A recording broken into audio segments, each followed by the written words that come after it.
Hi and welcome to Terry Talks Movies, and this time around I'm doing 10 or maybe 11 obscure movies that I think you should check out. Some of them you may know about, others you won't. But I went around the shelves and found some really odd things that I just had to share with you. So, well, let's get started with the documentary by Paul Provenza and Penn Jillette. Now, this one I found in a thrift store for $1, so you know it's good. It's got a hell of a lot of good comedians in it, all telling the same joke. And the joke is, depending on how you tell it, incredibly filthy. It's a joke that's told among comedians called the Aristocrats. Now, if you don't know the joke, you can probably do a bit of a Google search or do a bit of a YouTube search, but I'm not going to risk the channel to tell a version of the Aristocrats joke. There was a documentary about it called The Aristocrats, which I really like. It's this one was released by Magna Pacific.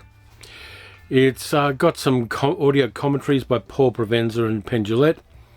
It's got extras. It's got all sorts of people in it, like Whoopi Goldberg's in it, Jason Alexander, Robin Williams, Drew Carey, Billy Connolly, Eric Idle, Trey Parker and Matt Stone, and Gilbert Gottfried. It is, if you like transgressive humour, if you like dirty jokes, The Aristocrats is one of the movies you should check out. It is hilariously funny in its own terms, and the way that one joke can be told myriad different ways by myriad different comedians with different styles and different viewpoints is really interesting. It's, you know, kind of an iteration on things. It's an improvisational thing. It shows how wonderful and sick the human imagination can be. So you should really check this one out. I like it. I'm going to rewatch it soon, and I'm probably going to be shocked. Let's see who else we got in there. Bob Saget, Carrie Fisher, Jon Stewart, Eric Idle, as I said, Eddie Izzard, Chris Rock, Andy Dick, Kevin Pollak. So you've got the who's who of American comedians, all telling the one joke. And it says down the bottom, no nudity, no violence, unspeakable obscenity. See right down there. So you know it's good. Moving right along. While we're on the subject of transgressive movies now, in the VHS era, I saw a lot of really sick movies. Some really twisted and sick horror movies, and horror movies that shouldn't be seen by young, impressionable people, but probably are. And this one, which is produced by Troma, Lloyd Kaufman's movie company with Michael Hertz. This one was directed by Joel M. Reed. And it's from the late 1970s, I think. Runs a tight 91 minutes, and it is a definite sick puppy of a movie. But because it makes me nostalgic for that VHS era, I occasionally watch it. It's a movie called Blood-Sucking Freaks, also known as The Incredible Torture Show.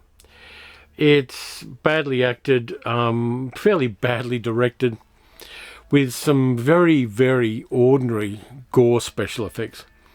But it really is a kind of grand guignol comedy. When you see a theatre critic kicked to death by a topless ballerina in a movie, you know that they're onto something. And this one's definitely got that. On the back it's got the original title, The Incredible Torture Show. But this one is not for the faint of heart or the delicate of stomach, let's say. But occasionally I'll watch something like this just because it's part of the kinds of movies I've watched in the past. And I don't quite enjoy them as much as I did when they were very shocking and transgressive. But I still watch them. And Blood-Sucking Freaks is definitely one of those. The next two movies I'm going to talk about are 1970s exploitation movies of various kinds. But there's a story attached. When I was 15 years old, I went to the Regal Theatre in Liverpool, where I was living as a kid. In Australia, there's a censorship rating system which applied particularly to cinemas. If a movie was R-rated, which was the highest rating, we weren't allowed to see hardcore stuff, the X-rated stuff. But R-rated, you had to be 18 years old to get into the cinema to see these things. And I was 15 at the time that I saw these movies. So I did the sort of things 15-year-olds do when they want to convince people they're older. I shaved off all the bum fluff around my face. I put on way too much Brute cologne to smell like a grown-up. And I went down to the cinema and in a very deep voice asked the ticket man for a ticket. He didn't even look up. He didn't take one glance at me. He just handed me a ticket and took my money. And I got to see my first 2 R-rated movies. This was before VHS. This was before any other means of seeing these films. And I was shocked and horrified and thoroughly delighted to see them. And one of them was a Martin Scorsese film. So these are the 2 movies I saw the very first time I got in and pretended I was older than I was to see a movie. The first one is from 1971, 1972, something like that. Boxcar Bertha, the Martin Scorsese film produced by Roger Corman, starring David Carradine, Barry Primus, Bernie Casey, and Barbara Hershey, which is about poor people during the Depression going on the railways and union organisers getting beaten up by the bosses and all that kind of thing. It was a period piece done on a very low budget, and it was one of Scorsese's earliest films, and I still like it. I've watched it a couple of years ago, and I still like it. Carradine and Hershey were in a relationship at the time, so there's that kind of chemistry about them. And the movie, even though some of the hairstyles are a little out of period for the 1930s, it really does have a lot of energy to it and have a few things to say. There's the back cover, so you can see it had nudity in it as well. The blurb we got on the front says, "Life made her an outcast, love made her an outlaw." So Boxcar Bertha was the first of the 2 movies I saw. I don't even remember the order in which I saw them, which is kind of weird because it was half a century ago. So directed by Martin Scorsese, Boxcar Bertha. Recommend from me, it still holds up well. The other movie was the first of these 2 films. I got a double feature 2 DVD set of these. But the movie I saw after Boxcar Bertha and after the intermission, because double features were still a thing back in those days. And I love double features. I think they should come back much more than they do. Slaughter with Jim Brown. This one, not Slaughter's big rip-off, I saw that later. This one, which has got Jim Brown, Stella Stevens, who is topless in this film, and also playing the villain Rip Torn, going totally mental. It's basically a blaxploitation movie, filmed partly in Mexico, and you got Jim Brown kicking ass and sleeping with the ladies, that kind of thing. It really isn't a bad exploitation film as far as these things go. It's very much in that black stud kind of blaxploitation genre. And I liked it. I liked it for the action, of course. I liked it for the nudity as well, because there is more than a little of it. And it really made me start to love blaxploitation movies. I think at that stage I'd already seen Shaft. I hadn't seen Superfly. I didn't see that for a number of years because I wasn't able to get to a cinema where it was showing. But Slaughter really worked for me, and it made me want to see more of those films. And I did see many, many more blaxploitation films after seeing this one. But let's see, double DVD. Yeah, this is the American one, I think. Yeah, it's an American pressing from MGM. So, yeah, that stuff works for me. I'm like a baby bird. Certain movies that I saw at a very impressionable age still have an impact on me. I imprint on them. And movies like Slaughter are definitely that. It's a recommend from me if you want to see a good 1970s exploitation film. It's pretty damn good. Who directed this? Let me have a look here. Gordon Douglas. So it's got a good quality director on it. Let's see. Was it Gordon Douglas? No, Jack Starrett directed the first one. Sorry. It's a Jack Starrett one. Gordon Douglas directed the second one, Slaughter's Big Ripoff. But yeah, so we've got Don Gordon, Marlene Clark, Cameron Mitchell, Rip Torn, Stella Stevens, and Jim Brown. So you can't go past that if you want a good, honest, but not necessarily top tier blaxploitation movie to check out. This one was on the cinema a lot when I was a teenager. There were 2 kind of soft porn comedies that showed a lot at the cinemas I went to. They were rotating through the cinema circuits. Whenever they wanted to put a saucy movie on, they put one of these 2 movies on in a double feature with something else. The other one was a movie called Dagmar's Hot Pants Incorporated, which oddly enough had Robert Strauss in it, who at least had been nominated for an Academy Award if he didn't win one, for Starlake 17 back in the 1950s. By the 1970s, he was appearing in Danish soft porn movies. So that was one of them, Dagmar's Hot Pants Incorporated. The other one was this one, which was on a hell of a lot. It's a comedy. It's set in a boys' school where a virginal male teacher, played by Ollie Soltoff, needs to get laid, and the schoolboys in his class to help him with it. The principal's wife is hot to trot. There's a new teacher that comes in, and it's that kind of naughty, saucy comedy. A thing called Bedroom Mazurka, which few people outside Australia and I think Denmark know about, but it was everywhere here. You still get movie debut posters of this one. It's one of those naughty films. It's not particularly aggressive and transgressive, but it's a kind of old school sex comedy. And I rewatched that a couple of weeks ago, and it's a bit of fun. And they have some very beautiful women in it. The comedy is kind of not what you would have in a comedy now, but it's not really hideously offensive. And I kind of like it. The only extras on this are a theatrical trailer for the film. But here's what it says on the back. Max is a popular teacher at a public school that needs a new schoolmaster, in an effort to entice him to take the vacated position of the school principal, I suppose. The students hire a stripper to seduce the sexually inexperienced scholar. Then, when the wife and daughter of the former headmaster also wish to tutor the teacher in their own private lessons in human sexuality, Max turns out to be a very quick learner. Bedroom Berserker. If you like that kind of film, it's a nice little innocent sex comedy in a sense. So let's go to Japan for two movies that are kind of loosely based on a very popular novel. There was a novel that was put out called Nihon Jimbotsu, which means Japan Sinks. And the story, basically, is science fiction. The story is there are a whole bunch of earthquakes, and the islands of Japan are sinking into the ocean. And the Japanese people end up being a dispossessed people. Their land has gone, and they're trying to keep their culture together as they have a diaspora of Japanese people to various countries around the world. It's a tragic story of people losing their homeland, in a sense, and was very much a sentimental favourite in Japan.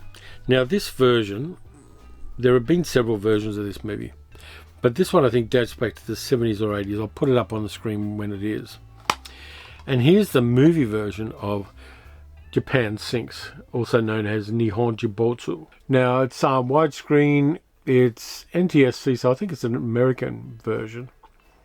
Runs 134 minutes. Has a very large cast, as you can see. And it's a very sentimental and dramatic film. The special effects are pretty good for the time. And I like it. I liked seeing other people's disasters. And of course, Japan was kind of psychologically fragile after the war, well into contemporary era, in fact, because of World War II and the results of that, and being nuked twice and all of that kind of thing. So this taps into those kind of cultural fracture points for the Japanese population. And Japan Sinks was a big hit when it came out. Then someone decided to satirize it, and did it quite successfully. It's a very broad satire. It's very over the top. It's very kind of racist. And this one, directed by Minoru Kawasaki. The world sinks except Japan. Now, in this one, what would happen if all the continents of the world sank, leaving only Japan above water? Now the only superpower in the world, Japan is able to dictate the law. English as a global language, not anymore. Whale meat is back on the menu. You bet. This world where 12.5 million non-Japanese refugees are homeless, and Schwarzenegger is reduced to performing tricks in bars for money. This hilarious satire pokes fun at global superpowers, Western traditions, and foreign immigrants. And remember, it could happen. The world sinks except Japan. It's really an interesting little film. It's got so many racial stereotypes of various kinds, including Japanese people, that it probably plays funnier to Japanese people than it does to Western people who've been to Japan like myself, or people that haven't gone to Japan. There you go, you got the Statue of Liberty taking a nosedive. Yeah, I kind of like the fact that they satirise world politics and world political power by using a beloved classic of their own cinema and literature to satirize it. It really works for me, and if you can check that one out, check out the other one first so you've got the context for it. Got 4 more. Now this one I will recommend for one reason. This 1970s movie is a light-hearted farce. It's very silly. It satirizes spy movies. It satirizes celebrities. And it's kind of crazy. Now you got to remember this is made in the 1970s. It's a little film called The Phynx. It's about a fake rock group which is set up by a super secret American spy agency to help spy on the commies. You've got Mike Kellen playing the head of the agency, and he plays it like Humphrey Bogart. And the communists in Eastern Europe are kidnapping celebrities. Not just any celebrities. They're not kidnapping Steve McQueen, they're not kidnapping Faye Dunaway, they're not kidnapping Warren Beatty. They're kidnapping old celebrities for Eastern European dictatorship. And the weird thing about this film is you get a whole bunch of cameos by superannuated, circling the drain old celebrities. You've got people like Johnny Weissmuller in there, Maureen O'Sullivan, Rudy Valley, Pat O'Brien, Hans Hall, Ruby Keeler, Joan Blondell. There is in fact a shout out to all of these celebrities who are in this audience because they have been kidnapped by an Eastern European dictator. It is crazy. It was directed by Lee Katzin, who did a lot of exploitation films. And it kind of satirises Cold War paranoia for a start. It satirises the pop group The Monkees. And it's not very good. Now, I have talked about this on the Projection Booth podcast. And it's really weird. But if you want to see celebrities of the 1930s, 1940s and 1950s, in the 1960s, is it the late 1960s? Let me have a look here. 1970. It was made in 1970. So if you want to see what they were like in 1970, you can get this one. And now it's out on Warner Archive on DVD. It's never going to get a Blu-ray release. There isn't enough interest to make a Blu-ray release of this. But it's really weird. Let's see who else is in there. Michael Ansara, George Tobias. Yeah, it's one of those movies where you go, okay, why did they make this one?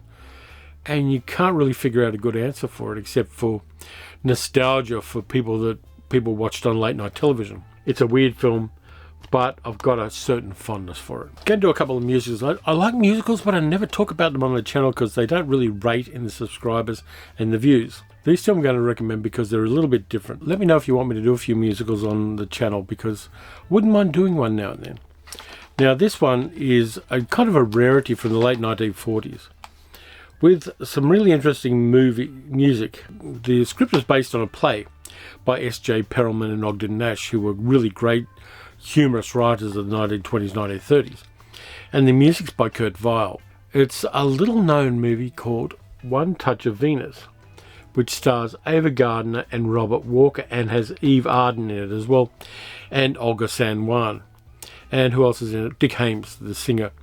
This one I like a lot. It's about a guy who kisses a statue of the goddess Venus and it comes to life, and it's Ava Gardner, young, beautiful Ava Gardner. And there is some songs in it. The songs are beautiful. They're Kurt Weill songs. And they really are fun. But this is one of those screwball comedies that's got a lot of charm about it. And not many people know about it because it was filmed in the old Academy ratio. It was filmed in black and white. It was done in the 1940s, but One Touch of Venus I love a lot because of basically Ava Gardner, who is kind of innocent and sexy and charming, and Eve Arden is hilarious in this one. She really does well playing a kind of satirical and quite sardonic woman, the way she played in a number of other things after this. But if you haven't checked out One Touch of Venus, you really should. I think it's a kind of underrated semi-musical comedy. The songs are incorporated, but they're not as replete as they are in many other musicals. But you can pick it up quite cheaply, and it's quite interesting. There are absolutely no extras in it apart from English and Spanish subtitles and closed captioning. I like it. It's from 1948, which is when Ava Gardner was doing some really interesting work. She'd done The Killers with Burt Lancaster. She's done a few other interesting things. So at the start of her career, but a nice little addition. Now this one, some of the songs in this one Well, written by a guy called Mel Brooks, and it stars Ronnie Graham, Eartha Kitt, Robert Clary, who played LeBeau in Hogan's Heroes, Alice Ghostley, Paul Lynde. So it's got some really great talent in it. It was based on a stage review that was done in New York in 1952, and oddly enough it was called New Faces of 1952, produced by a guy called Leonard Sillman. It was a way of introducing new talent to Broadway and also Hollywood, and it's got a whole bunch of different satires in it. There's a satire of the musical Oklahoma, which is done in the form of the trial of Lizzie Borden for killing her family, Eartha Kitt singing Monotonous, and a few other songs, and C'est si bon. And it's New Faces. It's called New Faces. Now, this one was a hard one to get. It was only released on DVD about 15 years ago. What they did was they took all of the stage sets and put them on a soundstage and filmed what the actors were doing. It's in CinemaScope, which is kind of nice. But it's not the best looking film ever from a kind of filmed viewpoint. But it's a moment in time, and it's satirical about a whole bunch of things. There's a satire on Truman Capote. There's a satire on censorship in Boston, in Massachusetts. There's a whole bunch of different things that are kind of cultural touch points of the past. But just seeing the talent of the people involved in it is great. And New Faces, also known as New Faces of 1952, is a real cinematic rarity on DVD. But I like having it because I'm a big Eartha Kitt fan. And it's kind of interesting to see how 70 years has changed the world, which is one of the reasons why you watch older films anyway. But in particular, older films that are satirizing something from 70 years ago. It kind of shows you the progress of culture in an interesting way. Now, the last one I've got for you is in itself another satire, but it's not a musical. It's a satire on beach movies, the ones with Frankie Avalon and Annette Funicello in them. And it's from the year 2000, written by Charles Busch, who is a drag performer mostly, and also wrote a whole bunch of plays. It's a surfer slasher movie from the year 2000 called Psycho Beach Party, with Lauren Ambrose in it. It's got, let's see who else is in there. Thomas Gibson, Nicholas Brendan, Matt Kiesler, and it's got a real kind of nice pseudo 1960s vibe about it. It's quite funny. If you saw movies like Gidget and Beach Party and things like that, you're going to groove on it. And the interesting thing is Charles Busch himself plays a female police lieutenant, playing it kind of a little bit like Joan Crawford, a little bit like Eve Arden, a little bit like all of those kind of classic don't take any shit from anyone dames from old movies, which makes it really interestingly meta. There's the back cover of it.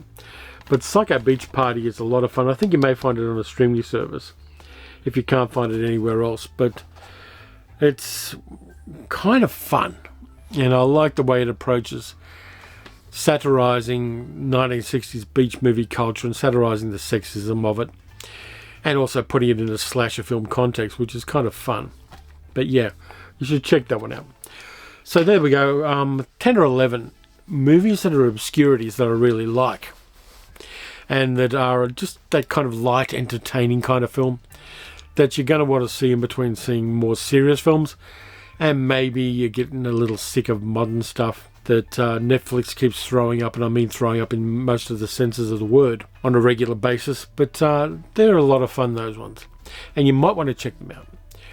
So thanks very much for watching. If you enjoyed the video, please like, subscribe, leave a comment, tell me what you think of any of these and whether you want to get some of these ones. Because there's a lot of weird stuff there that is very obscure in some cases, but nonetheless is entertaining. You can also support the channel, by the way, by going to patreon.com/paleocinema and donating there. Got some interesting things coming up. I've got a few deliveries on the way this week, which are going to give us some interesting stuff to talk about, including a really weird action film from the 1980s that I'm looking forward to covering, because it's just crazy in every possible way. So anyway, look after yourselves. Watch some good movies, watch some bad movies. Watch a few really, really, really obscure movies. And I'll catch you next time.